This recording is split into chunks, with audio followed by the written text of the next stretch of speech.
Fruitvale daily log. So I am to document yesterday what happened to me. Essentially, I was in my place of the 26th and East 12th. It's called Grand Opening, and so the Grand Opening place has a fence around it, and a lot of people have been trying to take that away from me because it took me so long to build it. You know. Anyways, one of the things that happened was that this character who stole my car before, I reported it stolen because it was stolen from me by gunpoint. That day, after the car was stolen, which was around the 17th or 18th night, my car was stolen, which is a Mercedes-Benz E320. And because after the person took off, he took off into the alley, he got out of the car, somebody else got into the car, and they took off. The police recovered my car 2 days later, roughly, near the 4200 or 2200 block of Foothill Boulevard. So when I got the car back, they wanted me to see if the person who was driving the car was the person who stole the car. And I said, no, absolutely not. This person wasn't the person who stole the car. I informed them that the person who stole the car was 5 minutes ago was at my house. And please let him go because he's not the person at all. So skipping forward, that next morning, after I recovered my car, the person comes back and pretty much forces me to sell him the car. And I'm like, okay, but what do you mean? And he goes, oh, how much you want for the car? I'm like, $4,500. So I said, okay, well, how are you going to pay me? And he said, to the effect of, can I help you? Yeah, okay. I'm recording a video of myself because I got robbed and beaten almost and shot yesterday.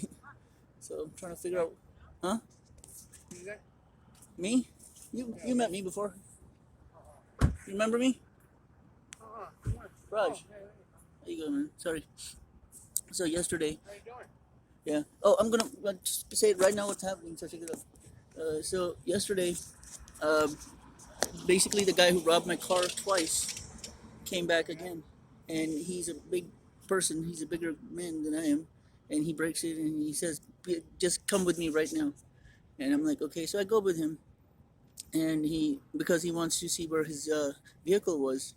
Well, the thing is, when you come up to somebody in the morning and you say, "I want to buy your car," and I said, "Okay, 4,500 is what I want for the car," and he says, "Give me the car keys right now," and well, by force. And so I said, okay, I don't want to get killed, so I give him the car keys. Now we walk over to my car, and he goes, "Here's my car as collateral until I come back with the cash for your car." I'm like, "But why do you need to take my car? Why can't you take your car to go get the cash?" And he didn't have an answer for that. He took off with some other guy. So I said, "Come back by 10:30 in the morning at the latest." So 2 days go by, 3 days go by. Obviously, my car's not coming back. So what do? I have to report it stolen. So I had to report my car as stolen, so I did that. But then his car, which was left over there, he said, "You could drive it with my permission." I said, okay. But I was confused. So the thing is, he never comes back with my car, so I assumed that the car is collateral. I can drive it still. So I insured the car, which I had to do, and then after that I drove it for my daily chores until I can get this person back. So while I was driving the vehicle for daily chores, basically the crux of the thing is I had gone for a walk in the park, not park, like around the block, because I have COVID-19 possibly, but like I have to do a lot of exercise. So I was talking to somebody I knew. We had some sort of conversation, and then I went around the block, in a city block, for a walk. I literally come back around the corner. I was about to get in the vehicle, the collateral vehicle, but the vehicle's gone. So I don't know what to do. So I called the insurance company to let them know that the vehicle was gone, but maybe there was some communication issue that didn't get reported as stolen yet. So I talked to a bunch of people and asked them what to do. Everybody's consensus was, well, okay, we don't know who this person is that stole your car and gave you this as collateral, but kindly go to the police and let them know too that the car is stolen, because without that we won't be able to get help. So since not a single person helped me, no, not a single friend, not a family member, not anybody civilian around here helps me, because they all dislike me for some reason. So I had no choice, right? So because I called my insurance and asked them what do I do. So they wanted a statement, and I provided them with that. Okay. So skipping forward, now I've lost both vehicles, right? My car, which was stolen, technically, the collateral vehicle, which was stolen, also by somebody. I don't know who took it. I didn't see anything. I didn't hear anything. So as a result of that, I can't say who took it, right? So that being said, now skipping forward, the person who gave me the collateral vehicle comes back all of a sudden in the evening and would express intent that they want to have me move with them, or not move, go with them. And I'm like reluctant, but I got in the car with him and his friend, and I informed them that I had, seen his vehicle at a particular place. So we drove to this particular place, and the vehicle was there, but it was not the same one according to him. I said, okay, let's verify the VIN number, but they didn't want to verify the VIN number because I had the collateral vehicle VIN number.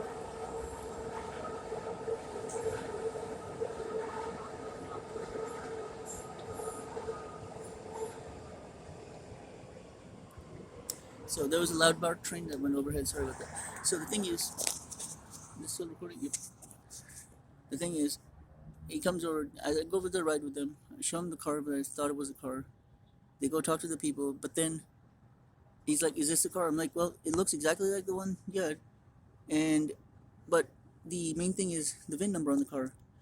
Can we verify that?" He's like, "Do you have the VIN number of my car?" I'm like, "Yes, I insured it. I have the paperwork right here." So, but they didn't want me to verify the VIN number for some reason. So I got back into the car with him and came towards where I live, right? So after I got back to where I live, I had to basically uh, inform him that, like, I didn't have the keys to the vehicle, because the fact is that whoever took it without the keys. Now, because I keep getting robbed every day, daily here, I take some of my valuables and I leave them with neighbors for safekeeping. So one of the neighbors, I had given them, who was not related or not even close to where I live, I had given him the key to the stolen vehicle, right? Just so that I let him know that what it's for is safekeeping, nothing else. And so they wanted to go see where the key was immediately, and they forced me to go there. And I had no choice but to, like, ask for help.